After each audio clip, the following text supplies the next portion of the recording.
Bonjour à tous. Je suis très heureux de revenir à Crans-Montana. C'est chaque fois un vrai bonheur. Et puis, je suis heureux de voir que vous êtes nombreux. Et malgré ce temps magnifique, vous avez renoncé au ski pour aller écouter parler de la sagesse.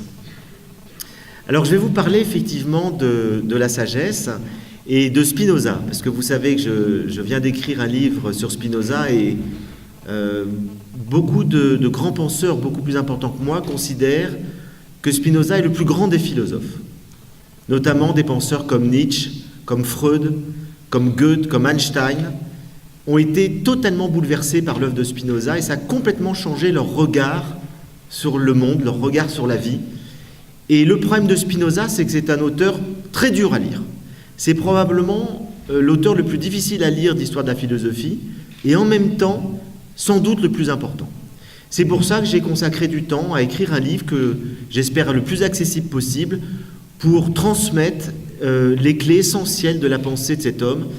Mais c'est un homme que j'aime aussi énormément en tant qu'homme. Il est très touchant. Spinoza, pour moi, c'est un ami. Vous savez, on a des amis vivants et on a des amis morts. C'est-à-dire qu'ils ne sont plus là, mais ils continuent d'être vivants à travers la fécondité de leurs pensées. Et Spinoza, pour moi, c'est un ami, c'est quelqu'un qui m'a beaucoup apporté, que j'ai découvert très tardivement, quand j'ai fait mes études de philosophie il y a longtemps, il y a plus de 30 ans à Fribourg, en Suisse. Vous voyez, mes liens avec la Suisse sont anciens. Et finalement, on n'étudiait pas Spinoza, et pas plus qu'à la Sorbonne. Et Spinoza, je l'ai découvert il y a 5 ans, véritablement, lorsque j'ai écrit mon livre « Du bonheur, un voyage philosophique ». Et je me suis dit... Je sais que Spinoza, c'est un grand philosophe du bonheur, il faut que je le lise absolument, et je me suis coltiné l'éthique. J'ai dû le lire une 20aine de fois avant de le comprendre, cet ouvrage. Donc vous voyez comme je vous ai mâché le travail. Et donc, parce que c'est écrit dans un style géométrique, avec des axiomes, des conclusions, des scolies, c'est extrêmement fastidieux, et un langage métaphysique du XVIIe siècle. Donc il faut presque un dictionnaire, il parle tout le temps de la substance, des attributs, des modes, des causes. On est dans un langage très très pointu, et en même temps, c'est absolument génial. Et donc, Spinoza, je l'ai découvert récemment, ça m'a fait vraiment évoluer dans ma philosophie, ma conception personnelle du monde, et du coup, j'avais envie de le partager, mais en même temps, mon exposé va, tout en parlant beaucoup de Spinoza, je vais vous parler aussi un peu de la sagesse en général, et en parlant d'autres auteurs. Mais je vais commencer par Spinoza, par l'homme. Parce que l'homme est très intéressant et je trouve qu'on ne peut pas isoler la sagesse de ceux qui l'ont vécu. Puisque la sagesse appelle une conversion de vie. Ce n'est pas simplement une théorie, ce n'est pas simplement une théorie philosophique sur l'art de vivre, c'est véritablement un vécu. Et donc les sages sont des gens qui mettent le plus possible en cohérence leurs idées et leur vie. Et c'est typiquement le cas de Spinoza. C'est un grand sage, Spinoza. C'est un homme qui a commencé, vous savez qu'il a vécu au XVIIe siècle, il fait partie d'une famille juive émigrée qui a quitté d'abord l'Espagne puis le Portugal pour fuir les persécutions anti-juives. Et ses grands-parents ont trouvé refuge à Amsterdam. Et au XVIIe siècle, les Pays-Bas, la province unie des Pays-Bas, c'était un des rares lieux en Europe où chacun pouvait pratiquer librement sa religion. Et donc les Juifs avaient le droit de pratiquer leur religion, ce qui fait que les grands-parents de Baruch Spinoza sont venus s'installer là, et Spinoza a été élevé dans la religion juive. Et il a été élevé à la synagogue, il avait des cours en hébreu, donc il est très enraciné dans le judaïsme. Et en même temps, il a rejeté profondément la religion, et toute religion, dès l'adolescence, parce qu'il s'est passionné pour l'étude des religions, donc il a étudié très profondément la Bible, qu'il connaissait par cœur en hébreu. Il connaissait très bien le christianisme, il connaissait un peu l'islam, et il en a tiré des conclusions très critiques. Et ce qui fait que, quand il était adolescent, il commençait à poser des questions très embarrassantes pour les rabbins de la synagogue, en disant « mais il y a plein de contradictions dans la Bible, on nous dit dans tel passage telle chose, mais dans tel autre passage telle autre, et puis Dieu, il est présenté comme un personnage humain avec un caractère, avec des passions, avec des colères, etc. Mais c'est impossible, si Dieu existe, qu'il soit comme ça. » Donc il a posé toutes les questions critiques que l'intelligence rationnelle peut poser lorsqu'on lit un texte sacré. Et ça n'a pas plu du tout aux rabbins. Et progressivement, il s'est marginalisé, et il s'est lié d'amitié, dès l'adolescence, avec des chrétiens libéraux, notamment des protestants, qui était un peu déjà dans un début de critique historique de la Bible, et surtout qui s'intéressait à la philosophie, et notamment la philosophie de Descartes. Descartes venait à ce moment-là de passer beaucoup de temps aux Pays-Bas, où il a fini sa vie, et où il a pu publier librement, alors qu'il était impossible pour lui de publier ses idées en France. Et donc, Descartes a ouvert une porte, qui était la porte d'une pensée philosophique libérée de la tutelle de la théologie. Et finalement, c'est le renouveau de la philosophie moderne a eu lieu grâce à Descartes. Et Spinoza découvre Descartes, et c'est une révélation. L'idée de faire table rase de tout, l'idée de tout reprendre à zéro en essayant uniquement d'utiliser son esprit critique, son intelligence, c'est ça qui a ébloui Spinoza. Et c'est ce qu'il était en train de faire avec la Bible, avec les religions, en disant mais il faut tout reprendre à zéro parce qu'il y a un tas de choses dans ces textes sacrés qui sont très intéressantes et un tas de choses qui sont pour lui totalement aberrantes. Et donc il faut faire le tri.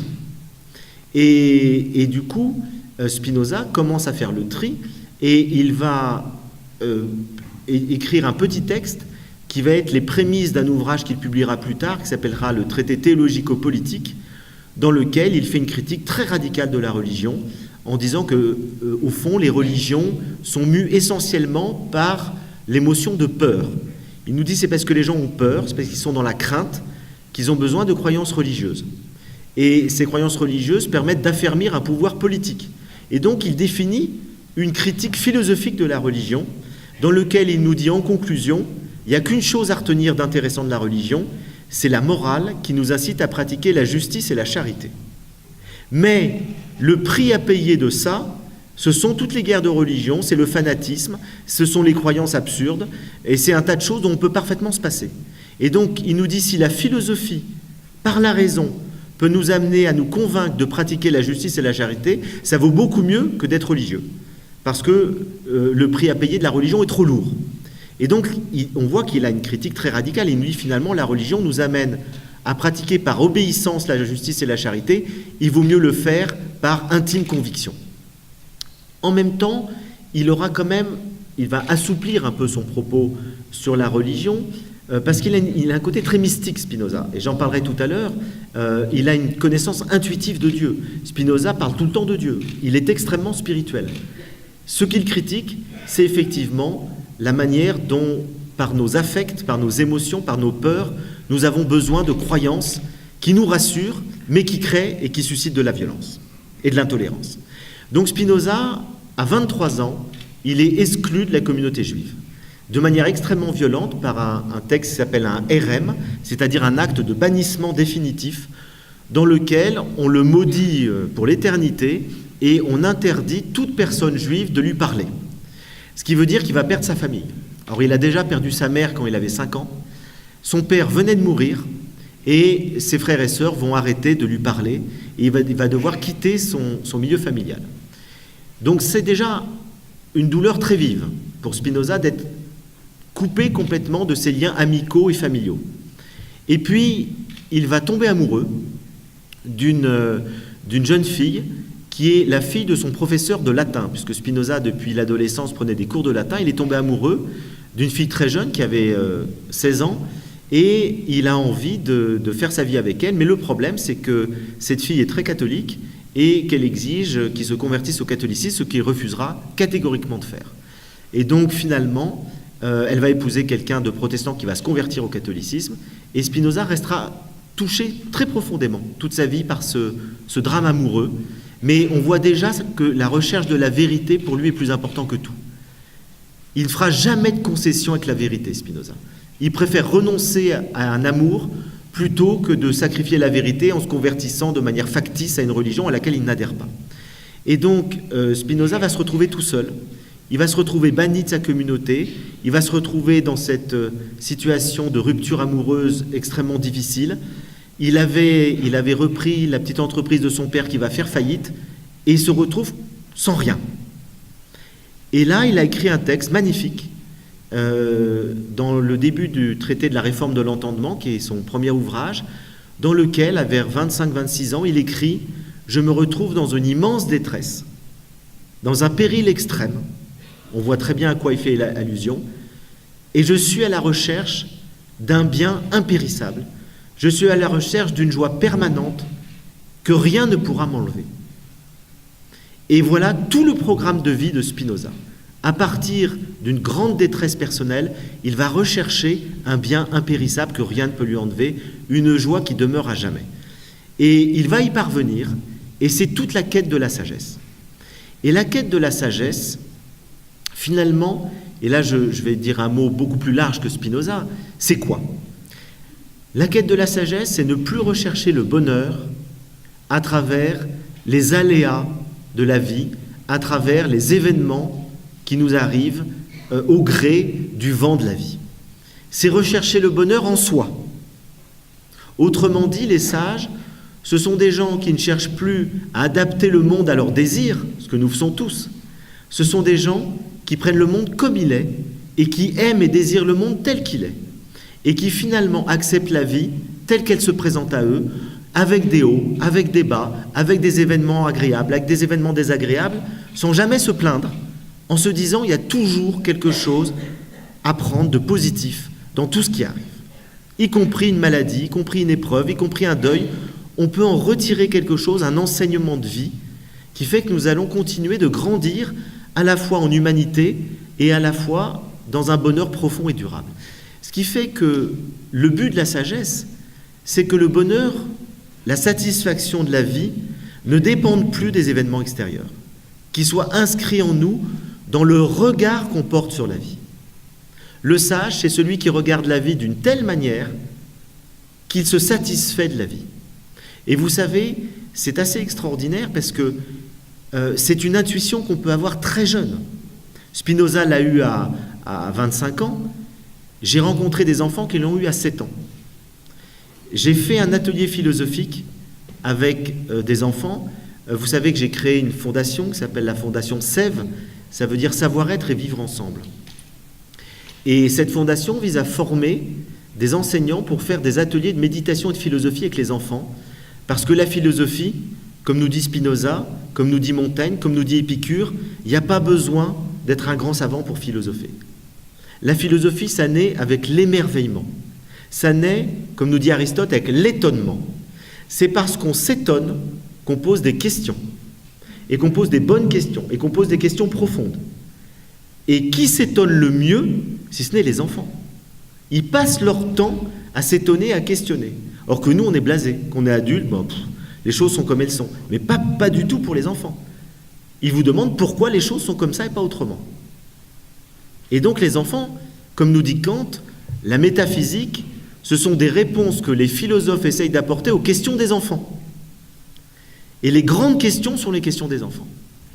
Et la philosophie, c'est à la fois de s'émerveiller, de s'étonner, de questionner et d'argumenter.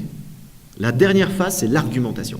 C'est-à-dire qu'on cherche à répondre aux questions, non pas par des croyances, non pas par des idéologies, mais par le raisonnement. Qu'est-ce que l'intelligence nous permet de comprendre de la vie, du monde, de l'être humain? Et donc c'est l'usage de la raison, et pour les philosophes, la raison elle est universelle, c'est l'usage de la raison qui nous permet de répondre aux grandes questions que nous nous posons depuis l'enfance. J'ai d'ailleurs un ami philosophe, Michel Onfray, qui dit « Nous naissons tous philosophes, certains le demeurent ». C'est une belle phrase, et c'est vrai. Mais les enfants sont tous des petits philosophes. Et donc dans la Fondation Sève, on a compris ça, et on essaye de développer des ateliers de philosophie dans toutes les écoles, de manière à ce que les enfants puissent apprendre le questionnement, puissent apprendre à élaborer ensemble une pensée, et qu'ils comprennent que chaque enfant a quelque chose à dire de différent de lui, et qu'en argumentant ensemble, on arrive à progresser dans la pensée, et toute l'histoire de la philosophie, ce n'est que ça. Ce n'est que des penseurs qui s'influencent les uns les autres, et qui progressent ensemble dans la réflexion, même s'ils ne se sont pas connus. Moi, aujourd'hui, Spinoza influence ma pensée, comme Socrate a influencé ma pensée, et donc on est tous influencés les uns par les autres, et on progresse ensemble. La philosophie, c'est une création collective. Et quand on fait un atelier de philo avec les enfants dans les écoles, c'est une création collective. Et donc, j'ai fait pas mal d'ateliers philo, et lorsque j'ai fait un atelier, je me souviens d'un en particulier, dans un petit village en Corse, avec des enfants de 7 ans. Et je pose la question, le bonheur, c'est quoi? Et pas mal d'enfants commencent à répondre, c'est finalement avoir quelque chose qu'on veut. Si j'ai envie d'une glace, je l'ai, je suis heureux. Si j'ai envie de faire un câlin à ma maman, que je fais un câlin à ma maman, je suis heureux. Et donc ils arrivent à conclure, ce qui est déjà pas mal pour des enfants de 7 ans, être heureux, c'est satisfaire ses désirs. Et il y a un enfant qui dit, je ne suis pas d'accord avec ça. C'est là que ça devient intéressant. Et alors je lui dis, pourquoi tu n'es pas d'accord? Il dit, parce qu'en fait, on n'est jamais satisfait. Quand on a quelque chose, on veut toujours autre chose. Quand j'ai un jouet, j'en veux toujours un autre. Alors là, les autres enfants commencent à ouvrir des yeux. Ah oui, c'est vrai. C'est vrai qu'on n'est jamais satisfait. Donc ils prennent conscience que l'être humain n'est jamais satisfait. Et cet enfant me dit, j'ai compris à l'âge de 5 ans que si on veut être heureux, il faut apprendre à se satisfaire de ce qu'on a. Bon, je lui dis, tu t'appelles Sénèque? Il me dit, non, Julien. Mais il ne sait pas qui est Sénèque, mais il dit la même chose que Sénèque. À 5 ans, il comprend ça. Il comprend la sagesse à 5 ans. Si on veut être heureux, il faut apprendre à se satisfaire de ce qu'on a. Et saint Augustin nous dit de la même manière, le bonheur, c'est de continuer à désirer ce qu'on possède déjà. C'est la quintessence de la sagesse. Et donc, Julien me dit ça. Alors je dis à Julien, bon ben très bien, si le bonheur, c'est pas la satisfaction des désirs, qui fait qu'après avoir voulu une voiture, on veut une plus grosse voiture, puis une deuxième, et puis une troisième, et puis un hélicoptère, puis... ça, il a très bien compris ça. Alors je lui dis, si c'est pas ça le bonheur, c'est quoi? Il réfléchit, il me dit, le bonheur, finalement, c'est juste d'être, d'exister au monde. Bon. Et le soir, il rentre à la maison, je l'ai su par sa maman ensuite, il rentre à la maison et dit, maman, quand je pense que j'ai attendu d'avoir 7 ans et demi pour faire de la philosophie. Alors, petite parenthèse sur la Fondation CEF, j'en reparlerai pas. On la développe en Suisse actuellement. Et donc, depuis 1 an, on a commencé des formations, à la fois pour des enseignants qui veulent apprendre à animer des ateliers parce qu'on fait aussi de la méditation, c'est très important pour que les enfants s'apaisent et se calment. Donc, on fait des ateliers de méditation et de philosophie. C'est pour des enseignants, c'est aussi pour des non-enseignants qui veulent apprendre à devenir animateurs pour aller dans les écoles, pour animer des ateliers lorsque les enseignants préfèrent que ce soit des animateurs extérieurs qui le fassent. Donc on a des formations qui se développent. Je sais qu'il y a une formation qui va démarrer fin janvier, je crois qu'il reste une dizaine de places. Donc si vous êtes intéressés, il y a un stand CEF qui est à la sortie de la salle, sur ma droite, là au fond. Et les responsables de l'association CEF Suisse seront présents. Donc vous pouvez prendre des renseignements sur les formations. Et par ailleurs, on a besoin aussi de soutien financier, parce que tout le monde travaille bénévolement et que ça devient difficile. Donc un soutien financier peut nous être extrêmement utile aussi si vous voulez soutenir le développement de ces ateliers de méditation et de philosophie, parce que je suis convaincu que plus les enfants apprendront à méditer et à philosopher, mieux le monde ira.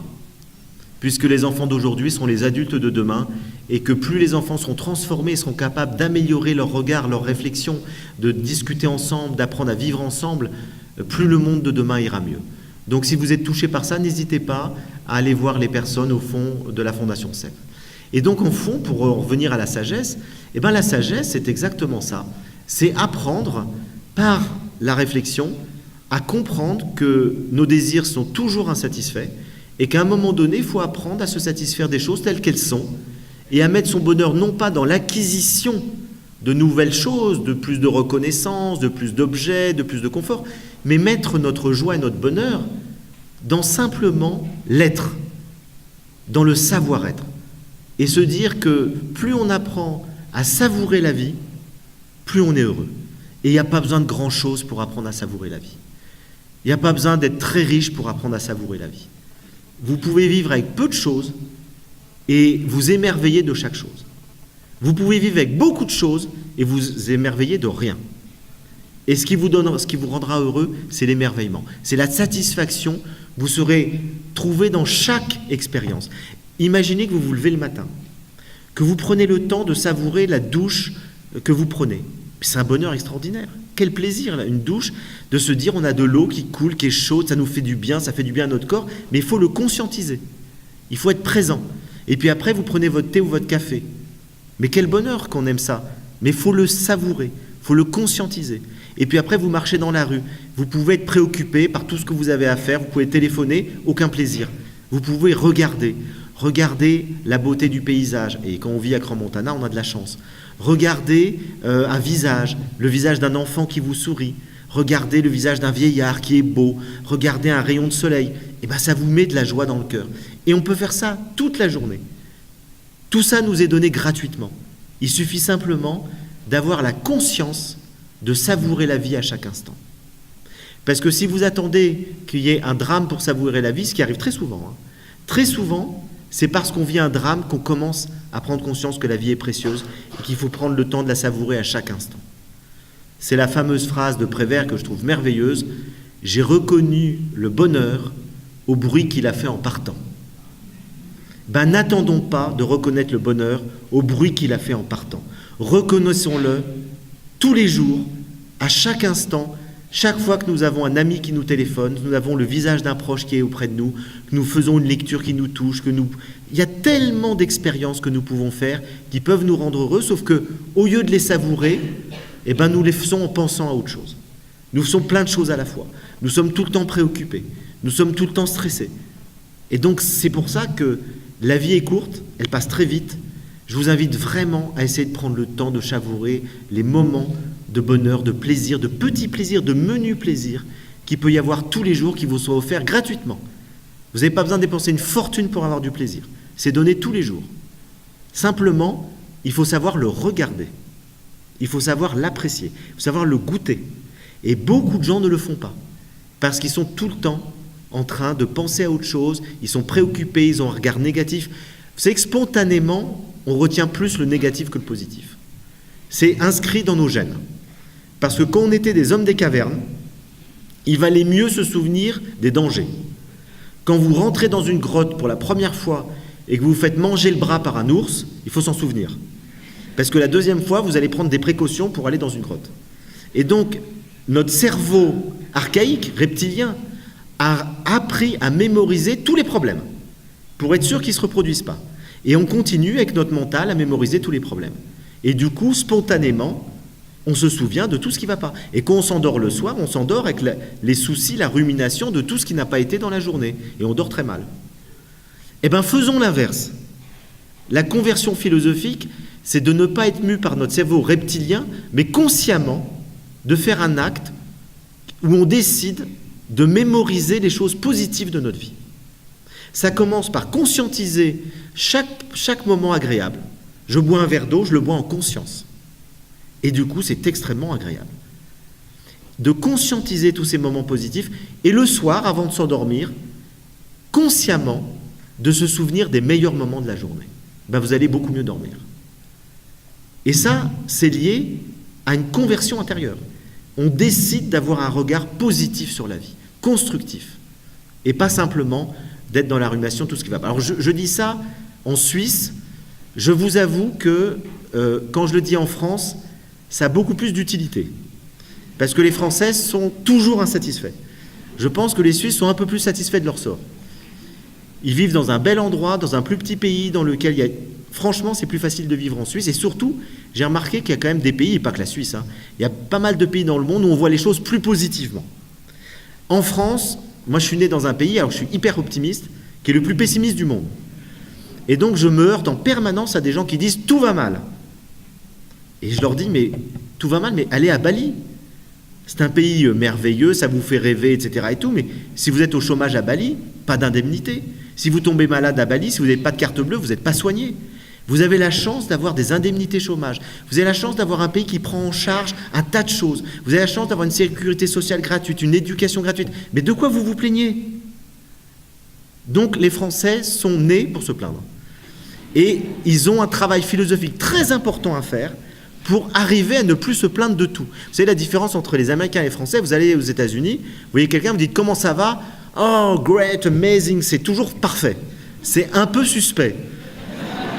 Vous allez en France, comment ça va ? Oh, bon, ça peut aller. Donc, on est dans l'extrême inverse. C'est les deux pays les plus extrêmes. Les uns, ils sont radicalement optimistes et des fois, c'est un peu fatigant. Les autres, ils sont radicalement pessimistes et des fois, c'est un peu fatigant. Donc, finalement, la Suisse, c'est l'entre-deux, c'est très bien. Les Canadiens aussi. Les Canadiens, c'est l'entre-deux. Ils ont pris le meilleur de la culture française et le meilleur de la culture américaine. Donc, ils sont optimistes comme les Américains, mais pas aussi naïfs. Ils n'ont pas ce côté tout le temps, tout va bien, même quand ça va mal. Donc finalement, je trouve que c'est bien de trouver un équilibre. En tout cas, ça me paraît très important, pour en revenir à mon sujet, d'essayer de changer son regard. Et la sagesse, c'est pas simplement subir la vie, On subit tous la vie spontanément. Il s'agit de la vivre de manière consciente, en orientant son regard, de manière à ce que nos pensées, de manière à ce que notre regard nous permette d'accueillir la vie le plus positivement possible. C'est-à-dire de manière à ce que ça nous mette dans la joie, quoi qu'il arrive. Et il y a un conte que j'aime beaucoup qui nous le dit d'une autre manière, c'est un conte soufi, qui nous raconte qu'il y a un étranger qui arrive dans une ville, et dans cette ville, il ne connaît personne. Alors il voit un vieux sage assis à la porte de la ville, et il lui pose la question, dis-moi vieil homme, comment sont les gens dans cette ville? Est-ce qu'ils sont gentils, méchants, etc. Et vous savez, quand vous posez la question à un sage, il ne vous répond jamais.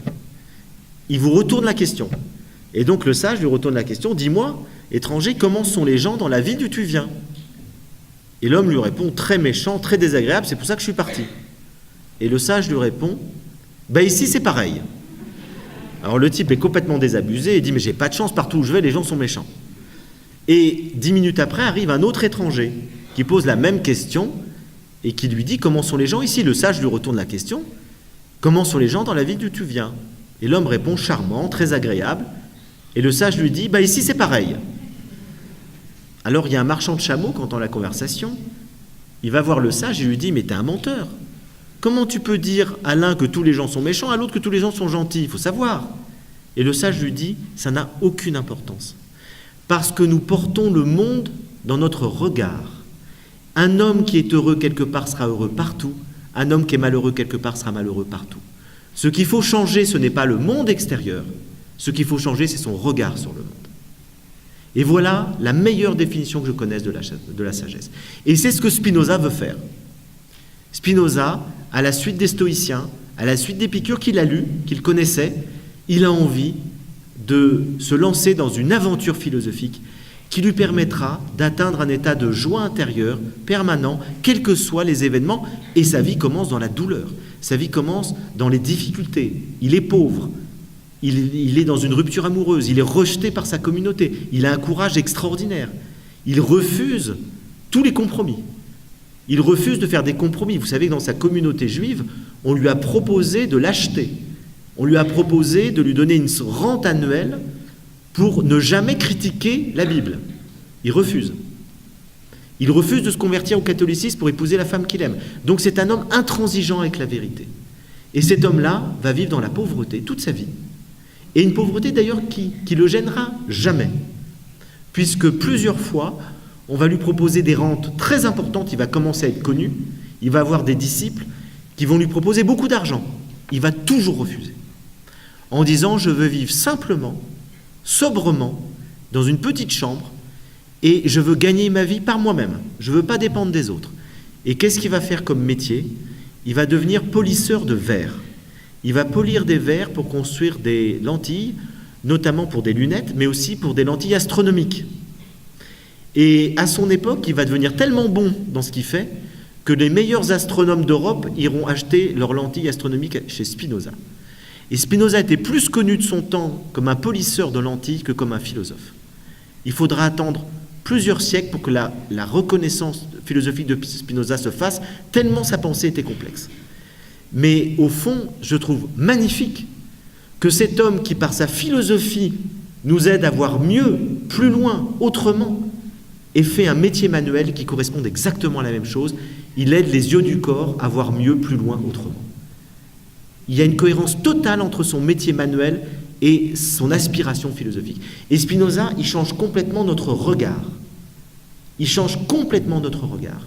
Il nous aide à voir complètement autrement le politique, le religieux, l'être humain, l'éthique, l'anthropologie. C'est un philosophe révolutionnaire. C'est un tournant dans l'histoire de la philosophie. Et il faudra, je vous dis encore une fois, des siècles pour l'intégrer. Et donc Spinoza, là où il est passionnant, c'est que déjà, c'est le premier philosophe des Lumières.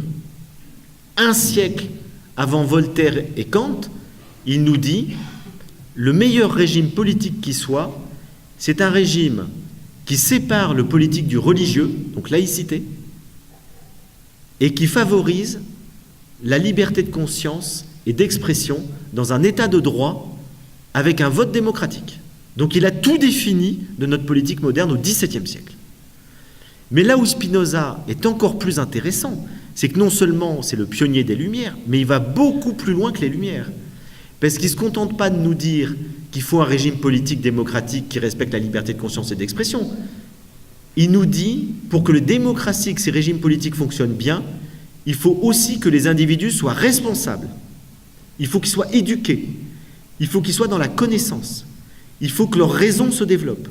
Il ne faut pas qu'ils restent mus entièrement par leurs affects, par leurs émotions, par leurs passions. Et notamment ce qu'il appelle les passions tristes. La colère, la peur, la tristesse, la jalousie, l'envie, le ressentiment, la honte, la culpabilité. Toutes ces passions tristes, nous dit-il, ce sont des passions qui rendent les gens malheureux et ce sont des passions qui empêchent le bien commun, qui nuisent au bien commun. Et donc, pour que nos démocraties modernes fonctionnent bien, Spinoza nous dit, il faut nous libérer de l'esclavage de nos passions. À quoi ça sert de donner une liberté politique aux individus pour qu'ils puissent s'exprimer librement, choisir leur vie, choisir leur métier, choisir leurs croyances, etc., si en même temps, ils restent entièrement esclaves de leurs émotions, de leurs affects, de leur peur, de leur colère, etc. Et donc Spinoza, c'est le philosophe de la libération politique et intérieure. Il dit nous sommes des esclaves. Et il est encore pire d'être l'esclave de ses passions que d'être l'esclave d'un tyran. C'est encore pire, parce que c'est une soumission volontaire et inconsciente. C'est-à-dire qu'à la fois nous acceptons cette soumission et à la fois nous n'en sommes pas totalement conscients parce que nous pensons être libres. Et c'est ça qui est passionnant chez Spinoza. C'est que c'est aussi l'ancêtre de la psychologie des profondeurs. Il est le premier philosophe à nous dire « Nous sommes entièrement mus par nos affects inconscients. Nous croyons être libres alors que nous agissons pour des raisons inconscientes qui nous échappent. Et en fait, ce sont nos désirs et nos émotions qui guident notre vie. » Il a cette phrase extraordinaire, nous ne désirons pas une chose parce qu'elle est bonne, mais nous l'estimons bonne parce que nous la désirons. Il renverse complètement la problématique classique de la morale, qui consiste à dire depuis Platon, il y a des choses bonnes en soi qu'il faut désirer. Et Spinoza nous dit pas du tout, tout part du désir. Le désir est l'essence de l'homme, nous dit-il. Le désir est l'essence de l'homme. Le désir est fondamental. C'est ce qui fait le plus profond, le plus, je dirais peut-être la chose la plus radicale de notre humanité. Nous sommes des êtres de désir. Et donc c'est le désir qui est le moteur de toute notre existence. Nous nous levons le matin parce que nous avons des désirs. Le jour où on n'a plus de désir, ça s'appelle la dépression totale. On n'a plus envie de rien faire.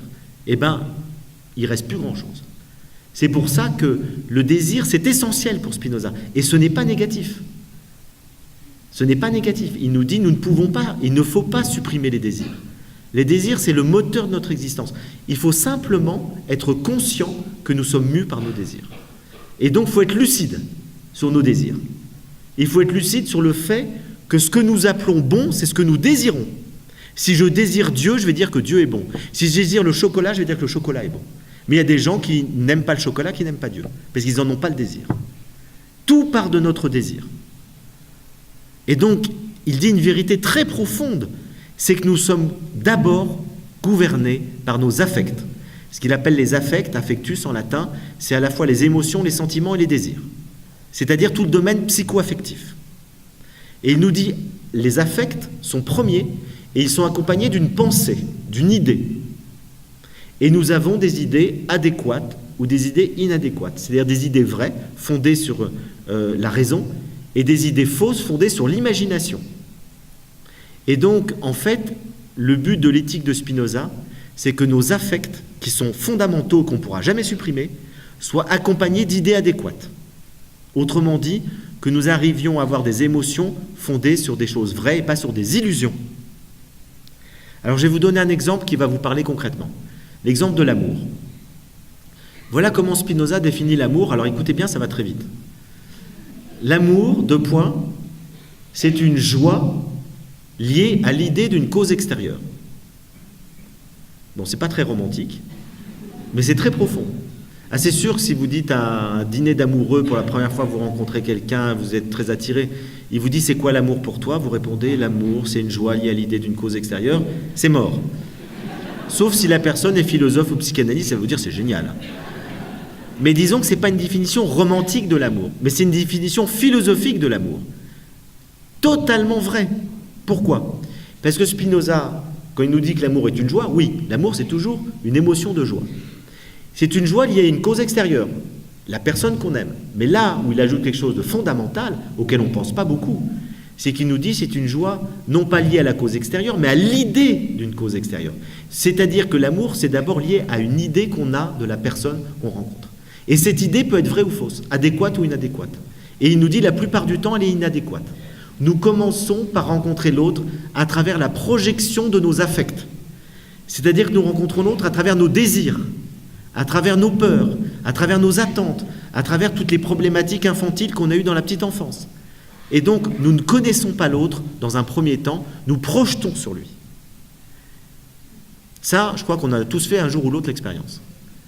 Et quand mon ami Frédéric Beigbeder dit « l'amour dure 3 ans », c'est pas l'amour qui dure 3 ans, c'est la projection amoureuse, c'est-à-dire la passion amoureuse. Ça, oui, ça dure 3 ans, moi je dirais plutôt 6 mois. Parce que Beigbeder, c'est un grand romantique, donc il a besoin de faire durer la passion 3 ans. L'illusion, 3 ans. Moi, au bout de 6 mois... généralement, je pense qu'on sait qu'on est dans l'illusion ou qu'on ne l'est pas. Parce qu'on finit par connaître un peu mieux l'autre. Évidemment, l'autre, au début, quand on se rend compte, il ne va pas nous montrer tous ses défauts. Il ne va pas dire, tu sais, je suis un loser, j'ai beaucoup de mal dans la vie, j'ai plein de problèmes physiques, je ronfle la nuit. Non, pas du tout. Il va vous dire des choses super positives. Et puis, au bout de 6 mois, on commence à mieux connaître la réalité. Et donc, finalement, c'est là qu'on se dit, il y a eu erreur sur la marchandise.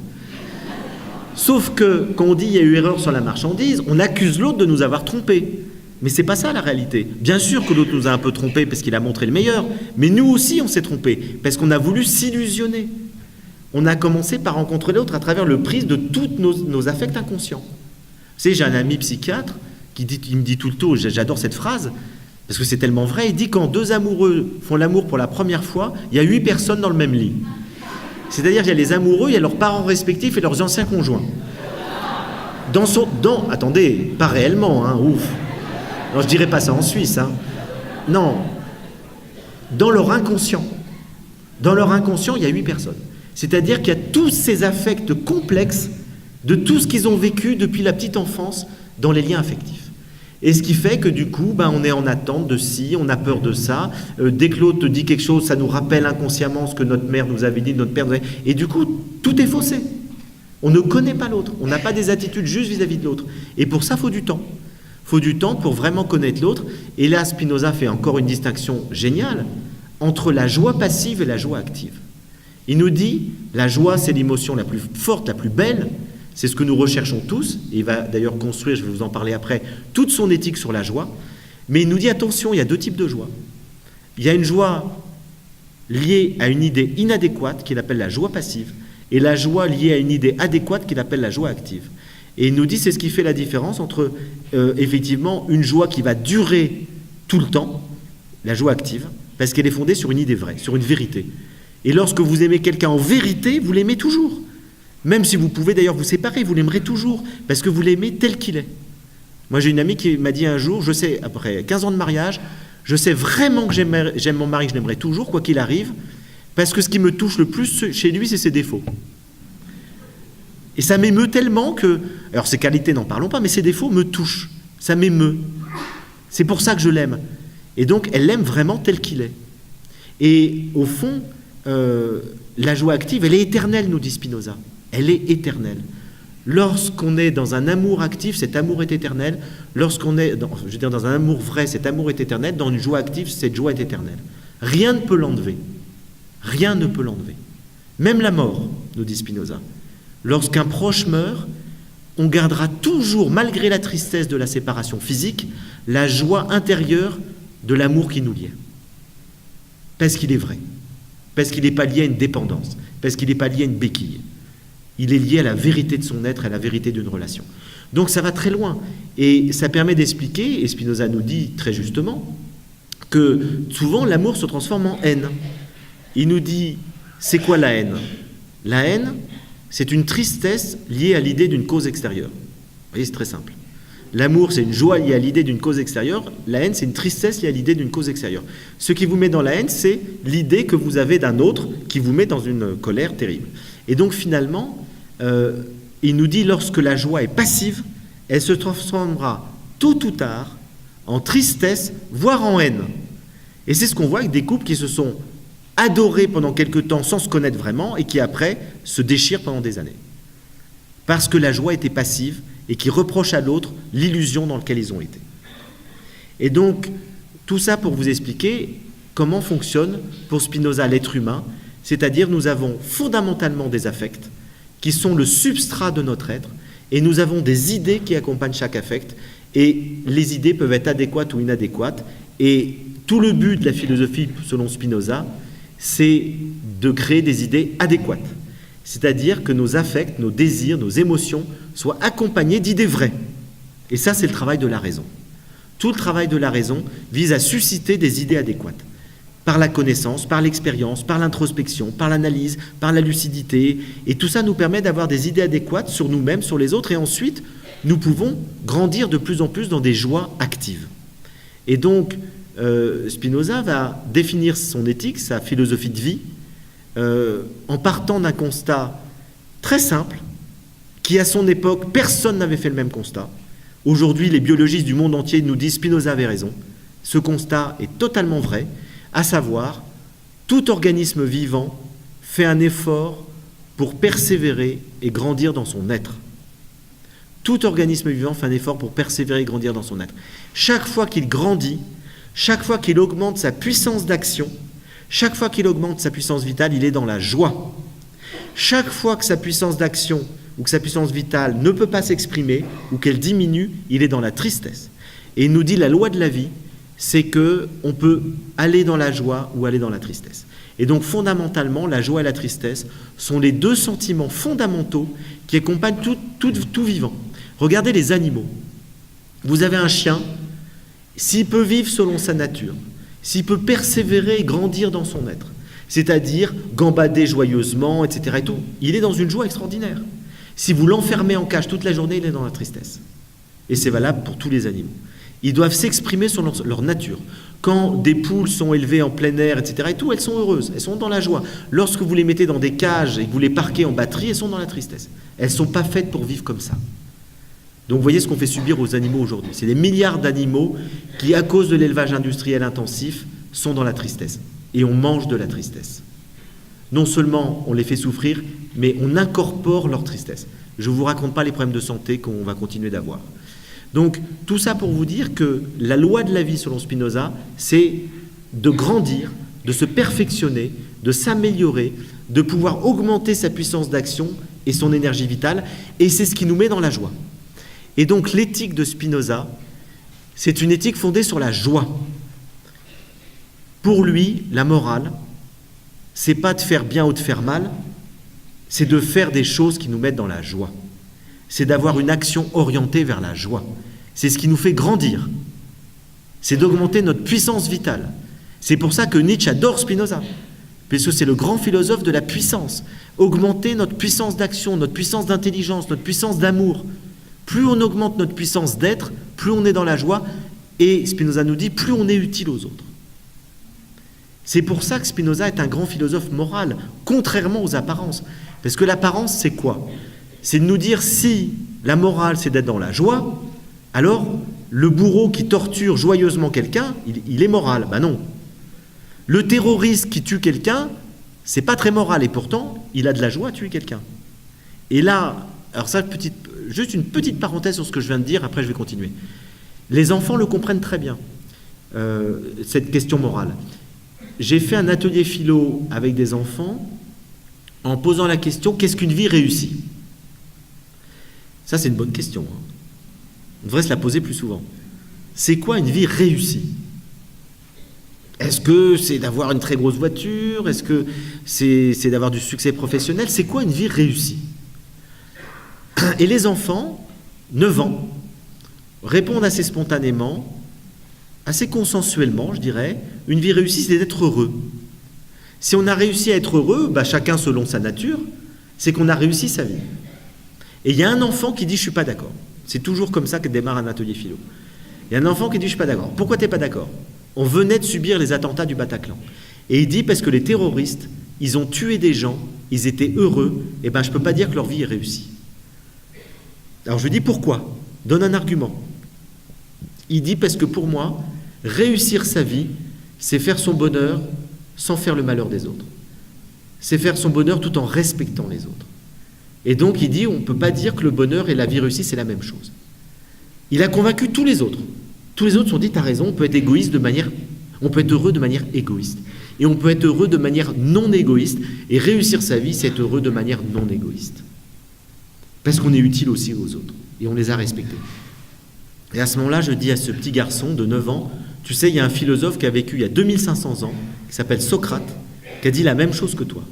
Il faut distinguer la vie heureuse de la vie bonne. Et la vie bonne est plus importante que la vie heureuse, parce que c'est le bonheur plus la justice. Et il me répond, je suis heureux de savoir que Socrate pense comme moi. Vous voyez ce que c'est que les ateliers philo, en fait. Si j'avais fait un cours de philo, les enfants, comme en terminale, les enfants, aujourd'hui, on va étudier Socrate. Et Socrate nous dit qu'ils n'auraient rien retenu. Là, c'est eux-mêmes, par leur intelligence collective, en dialoguant ensemble, en réfléchissant ensemble, qui ont découvert une vérité profonde. Et j'ai juste eu à leur dire, il y a un type avant vous qui a dit la même chose. Et bien, ils le retiendront toute leur vie. Et c'est ça qui est formidable dans les ateliers philo, c'est que ça vient des enfants. Ça vient de leur intelligence et d'une intelligence co-créative et collective. Et donc, l'objection, elle est majeure. L'objection, elle est majeure à Spinoza. S'il nous dit qu'on peut fonder la joie sur la morale sur la joie, ben alors comment est-ce qu'on peut qualifier de morale une joie du tortionnaire, du bourreau, du terroriste, etc. Et évidemment, Spinoza a une réponse décisive, c'est qu'il faut distinguer la joie passive de la joie active. Et donc la joie du terroriste, c'est une joie passive. C'est une joie fondée sur une idée inadéquate. Et l'idée inadéquate, c'est la croyance qu'il va aller au paradis parce qu'il va tuer des gens. Et là, il se trompe totalement. D'ailleurs, j'ai fait une autre expérience d'atelier philo à Molenbeek, en Belgique. Molenbeek, le nom vous dit peut-être quelque chose. C'est de là que sont partis la plupart des terroristes européens. Et dans ce quartier, il n'y a que des musulmans. Donc je fais des ateliers philo, et je les fais avant les attentats. Je ne savais absolument pas, c'est un pur hasard, je me suis retrouvé à Molenbeek, parce que je voulais faire des ateliers philo à Bruxelles, et j'ai une amie qui m'a dit, je suis instit dans un quartier pauvre de Bruxelles qui s'appelle Molenbeek. J'ai dit, très bien. J'avais que des musulmans, des petits musulmans de 7-8 ans. Et je fais un atelier après les attentats de Bruxelles. Et donc je leur pose la question. Alors les enfants, ils avaient été bouleversés par tout ça, parce qu'ils avaient eu des frères, des sœurs qui avaient été touchés, qui auraient pu l'être, etc. Et je leur dis la question, est-ce que vous croyez que les terroristes ils vont aller au paradis? Et là, je savais que j'avais que des enfants musulmans. Ils se sont tous levés en criant « Non !» Mais j'étais impressionné.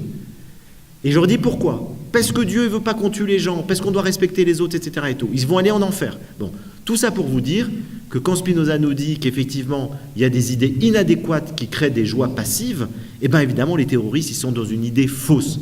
Ils sont endoctrinés. Ils sont dans une croyance idéologique. Et on a un tas d'idées fausses. On a un tas de fausses joies. Et donc, ces fausses joies ne sont pas morales. Les joies morales sont des joies actives, c'est-à-dire sont des joies éternelles, fondées sur des vérités. C'est pour ça que la morale de Spinoza, elle est fondée sur la raison.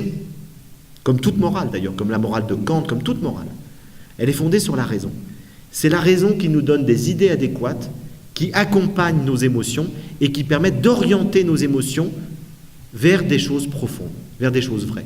Ce qui fait que c'est le lien entre l'émotion et l'idée qui fait la morale chez Spinoza, mais là où il est révolutionnaire, il n'est pas du tout révolutionnaire quand on nous dit que la morale est fondée sur la raison. Là où il est révolutionnaire, c'est qu'il nous dit c'est la raison plus l'émotion. C'est-à-dire que la morale, ce n'est pas simplement faire les choses raisonnables. Sinon, c'est ennuyeux comme la pluie. Rien n'est plus démotivant que de faire des choses raisonnables. Il faut faire des choses raisonnables qui nous mettent dans la joie. Et donc, à la différence de la morale kantienne, qui est une morale du devoir, on doit faire ça parce que c'est un impératif catégorique de la raison, qui est très ennuyeuse, qui fait que moi j'ai connu mes parents, mes grands-parents, ils étaient dans cette morale-là. On doit le faire. Ça nous rend malheureux, mais on doit le faire. Et bien Spinoza nous dit non, vous devez le faire parce que ça vous rend heureux. Et en même temps parce que c'est une vérité profonde. Et donc Spinoza lie la morale, la raison et les émotions. C'est le grand philosophe qui réunit la raison et les émotions. Il ne les sépare pas, et d'ailleurs il va très loin parce qu'il nous dit qu'il n'y a pas de différence entre l'âme et le corps. Vous savez que toute la tradition chrétienne, jusqu'à Descartes inclus, sépare complètement l'âme et le corps. L'âme, elle est divine, elle est libre, C'est la volonté, l'intelligence, et le corps, c'est le lieu de la chair, des émotions, des tentations, de tout ce que vous voulez. Et la morale, c'est que l'âme domine le corps, comme le cocher domine les chevaux. Et bien Spinoza n'est pas du tout d'accord avec ça. Il nous dit, il n'y a pas de différence entre l'âme et le corps. Les deux sont mêlés de manière inextricable. Ils sont totalement mêlés. Ils fonctionnent toujours ensemble. Ils fonctionnent toujours ensemble. Notre esprit s'incarne et est totalement lié à nos émotions. Nous pensons avec nos émotions. Un philosophe triste aura une pensée triste. Un philosophe joyeux comme Montaigne aura une pensée joyeuse. Nous sommes totalement en interaction permanente entre notre corps émotionnel et entre notre pensée. Et donc, c'est déjà le grand philosophe de la psychosomatique, Spinoza. Il nous dit nos pensées influencent totalement notre corps. Si j'ai des pensées négatives, je vais somatiser, je vais être dans des problèmes physiques. Si j'ai des problèmes physiques, ça peut me créer des pensées négatives. Donc, il y a une interférence permanente entre le corps et l'esprit parce que c'est la même chose. C'est deux versants différents d'une même montagne. Et donc, finalement, ne séparons pas l'âme et le corps, comprenons qu'ils fonctionnent toujours ensemble et essayons de voir comment, ensemble, ils peuvent nous rendre heureux. Voilà la conception de Spinoza. Comment, ensemble, le corps et l'esprit peuvent nous mettre dans la joie. Et donc, il sort de la dualité corps-esprit, ou corps-âme, pour créer une autre dualité totalement inattendue et totalement inédite dans l'histoire de la pensée, joie-tristesse. Et il nous dit, il n'y a pas de dualité corps-âme, il y a une dualité joie-tristesse. Et donc, il passe d'une dualité à l'autre, et ça change tout. C'est qu'à ce moment-là, vous n'êtes plus dans l'opposition du corps et de l'esprit, vous êtes dans l'union des deux, en vue de la joie. Voilà la révolution éthique de Spinoza, mais d'une joie active, c'est-à-dire d'une joie fondée sur la raison, c'est-à-dire sur des idées adéquates. Alors, comme il met le désir au centre de tout, au fond, il a une sagesse qui valorise le désir. Contrairement à beaucoup de sagesses, notamment asiatiques ou ascétiques, dans des traditions aussi bien occidentales qu'orientales, qui ont tendance à dire si on veut grandir spirituellement, il faut diminuer le désir, parce que le désir crée de la souffrance, crée de l'attachement, etc. Spinoza nous dit ça ne sert à rien. Ce qui fait notre humanité, c'est le désir. Le désir est l'essence de l'homme. Donc il ne faut pas diminuer le désir, il faut réorienter le désir. Et donc le but de la philosophie, pour Spinoza, c'est par la raison de nous apprendre à connaître notre nature profonde, à savoir ce pourquoi nous sommes faits, qui nous sommes, et à orienter nos désirs vers des choses ou des personnes qui nous mettent dans la joie. Alors que des fois, et le plus souvent, nos désirs sont orientés, je dirais, à cause de toutes les perturbations que nous avons vécues dans notre vie depuis la petite enfance, vers des choses ou des personnes qui nous mettent dans la tristesse. Et que bien souvent, nous ne choisissons pas les bonnes personnes, nous ne choisissons pas les bonnes activités, nous ne choisissons pas les bons aliments qui nous conviennent, parce que notre désir est perturbé par des fausses idées, des idées inadéquates, qui viennent de croyances que nous avons reçues, qui ne sont pas bonnes et qui perturbent nos idées. Par exemple, si enfant, mon père m'a dit « tu vaux rien », toute ma vie je vais penser « tu vaux rien », et du coup, je vais me le prouver en échouant dans mes entreprises, dans mes activités, ou en choisissant un conjoint qui va me dire « tu ne vaux rien ». On reproduit en permanence ce qu'on a vécu enfant comme affect, ce qu'on a reçu enfant comme croyance, alors que ça va à l'encontre profondément de notre bonheur et de notre épanouissement. Et donc pour Spinoza, il faut rectifier ces idées. Et lorsqu'on a des idées adéquates, c'est-à-dire conformes à notre nature, qui nous permettent de nous épanouir selon notre être, selon ce que nous sommes. Et pour Spinoza, nous avons tous une essence singulière. Il n'y a pas deux êtres pareils, il n'y a pas deux individus pareils. Nous sommes tous totalement différents. Et il faut donc se connaître pour lucidement choisir les bonnes rencontres. Que ce soit des aliments, des personnes, des idées, c'est-à-dire des rencontres qui nous font grandir, des rencontres qui nous permettent d'être dans la joie et pas des rencontres qui nous diminuent et qui nous mettent dans la tristesse. Et ça, c'est tout le travail de connaissance de soi, d'introspection, pour savoir ce pourquoi nous sommes faits, qui nous sommes. Et donc, toute la philosophie de Spinoza, c'est une question de bonnes rencontres, d'apprendre à discerner les bonnes rencontres des mauvaises rencontres. Vous savez, quand on était enfant, nos parents nous disaient « faites attention à vos fréquentations ». Ben, c'est ce que nous dit Spinoza. Faites attention à vos fréquentations. Mais pour bien discerner quelles sont les bonnes fréquentations, connaissez-vous vous-même. Et il reprend l'injonction socratique, connais-toi toi-même, c'est la base de tout. C'est parce que nous nous connaissons que nous savons qui sont les personnes qui vont nous faire du bien, quels sont les aliments qui vont nous faire du bien, et ce n'est pas les mêmes pour tout le monde. Vous avez des gens qui ont besoin de manger tel aliment et d'autres non. Il y a des gens, le café, ça leur fait beaucoup de bien, d'autres, ça les détruise. Et donc, il faut apprendre avec l'expérience quels sont les aliments qui sont bons pour notre santé. Et ce n'est pas les mêmes pour tout le monde.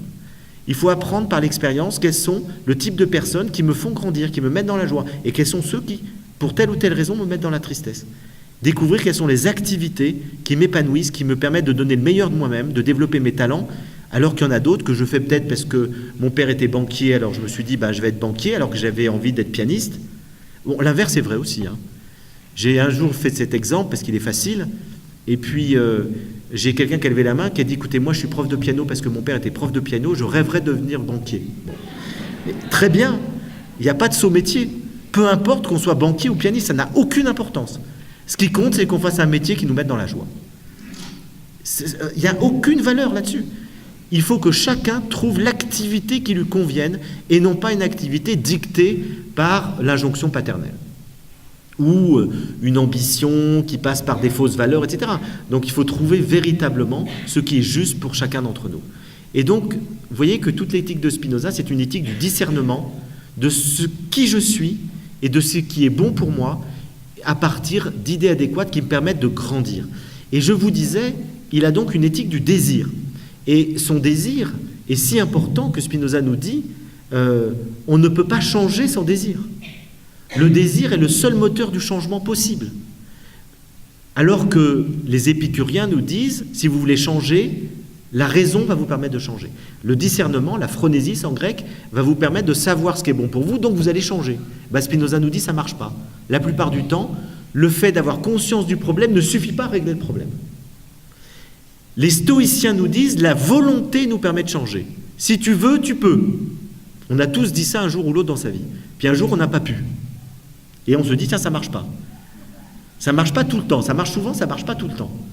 Et donc, Spinoza nous dit, la volonté ne suffit pas à nous faire changer. Il faut, pour changer la raison, la conscience, il faut pour changer la volonté, la capacité de mobiliser ses forces, mais ce qui va être le moteur du changement, c'est le désir.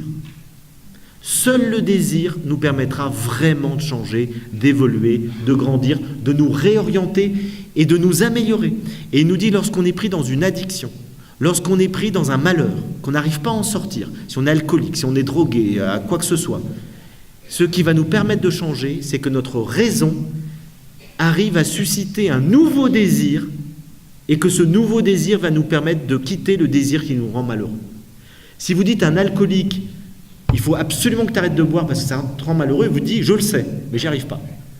Si vous aidez un alcoolique à trouver une motivation suffisamment forte qui le mette dans la joie, il arrivera progressivement à quitter sa dépendance parce qu'il est dans la joie de quelque chose qui le fait grandir.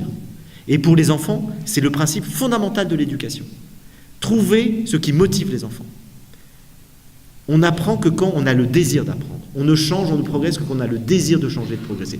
Toute l'éducation devrait être fondée sur la connaissance du désir de l'enfant pour l'aider à trouver un désir qui lui permette de grandir selon sa nature. Alors ça ne veut pas dire qu'il faut céder à tous les désirs de l'enfant, parce que l'enfant a un tas de désirs qui sont liés à des idées inadéquates. Quand il vous dit j'ai envie de manger du chocolat toute la journée, c'est une idée inadéquate. Parce que le chocolat n'est pas bon pour la santé si on en mange toute la journée. Il est très très bon pour la santé si on en mange à petite dose. Et donc, l'enfant a plein d'idées inadéquates. Il faut simplement aider les enfants à avoir des idées adéquates, mais en allant dans le sens de leur nature personnelle, de leur essence individuelle. Et donc, les aider à avoir des désirs qui sont bons pour eux. Pour qu'ils apprennent à orienter leurs désirs vers des choses, des objets, des aliments ou des personnes qui leur font du bien, en fonction de leur nature individuelle. Vous voyez jusqu'où va la philosophie de Spinoza. Ça va, dans tous les principes éducatifs peuvent en être inspirés. Et donc il nous dit, on ne changera pas quelqu'un en lui disant tu dois, il faut, on changera quelqu'un en l'aidant à trouver une motivation qui le fera changer. Je vais vous donner un exemple. Je connaissais un jeune adulte qui était totalement déprimé, qui ne sortait pas de chez lui et qui était sur Internet toute la journée en dépression. Il ne sortait pas de sa chambre. Et quelqu'un a eu la bonne idée de lui offrir un petit chat. Et le petit chat a attiré son attention. Il s'y est attaché. Il y a un amour, c'est-à-dire une émotion supérieure, positive, qui a fait qu'il a grandi.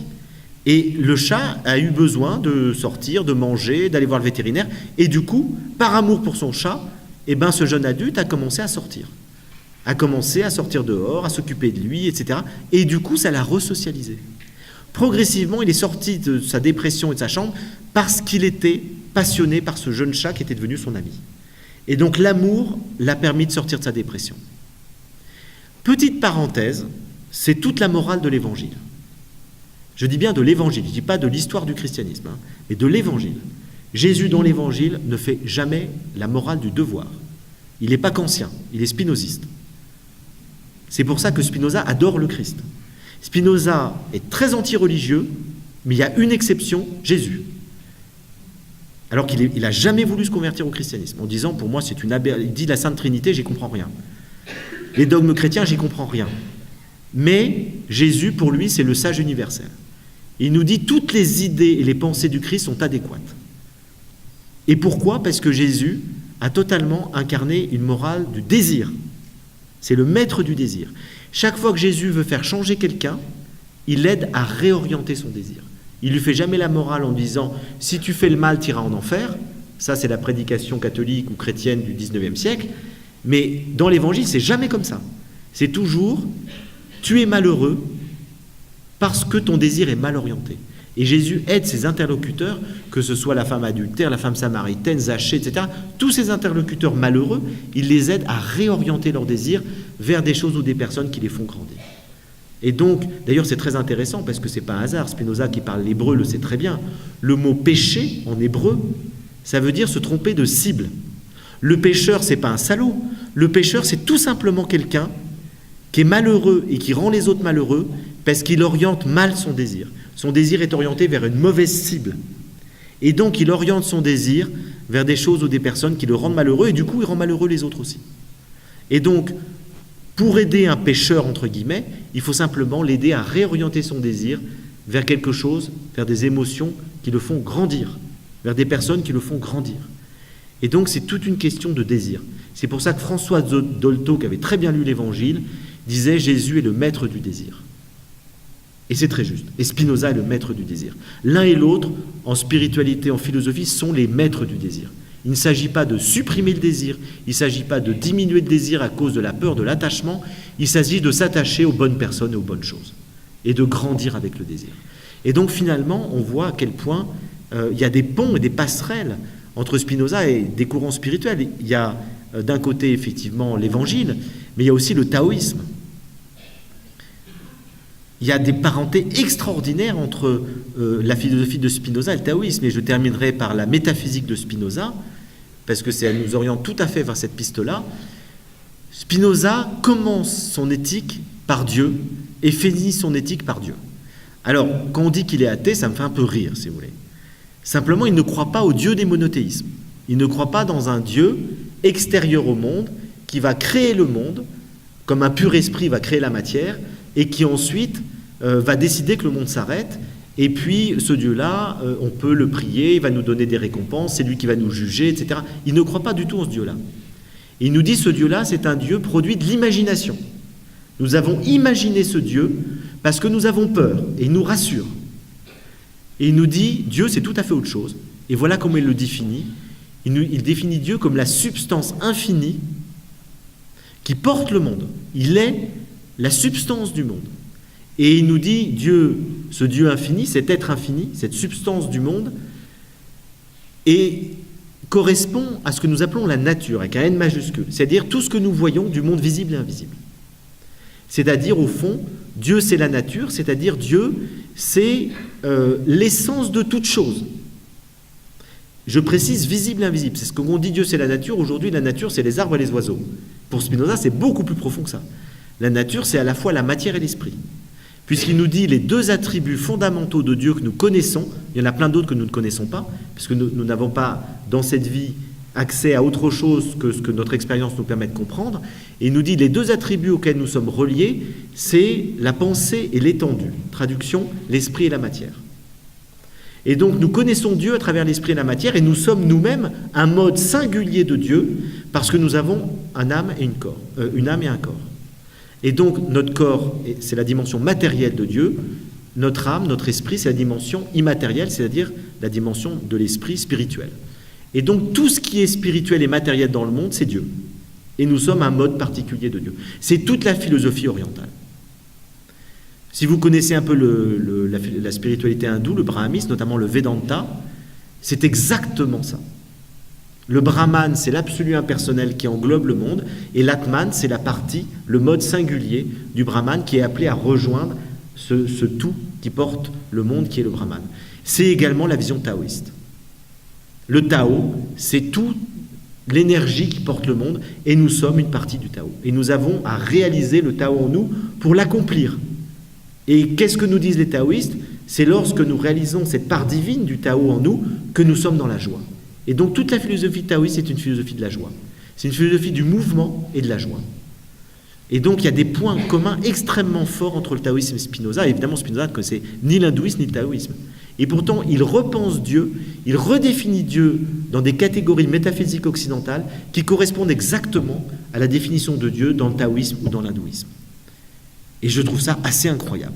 Quel génie d'avoir pu repenser Dieu complètement à contre-courant de la tradition occidentale, qui est une tradition dualiste. Dieu est extérieur au monde, il crée le monde. Donc, d'un côté, il y a Dieu, d'un autre côté, il y a le monde. Et il y a une dualité entre les deux. Et Spinoza sort du dualisme ontologique, métaphysique, pour aller vers une non-dualité. Il n'y a pas d'opposition entre Dieu et le monde. Dieu, c'est le monde. Vous voyez toutes les dualités qu'il a dépassées. Dualité anthropologique entre l'âme et le corps, dualité métaphysique entre Dieu et le monde.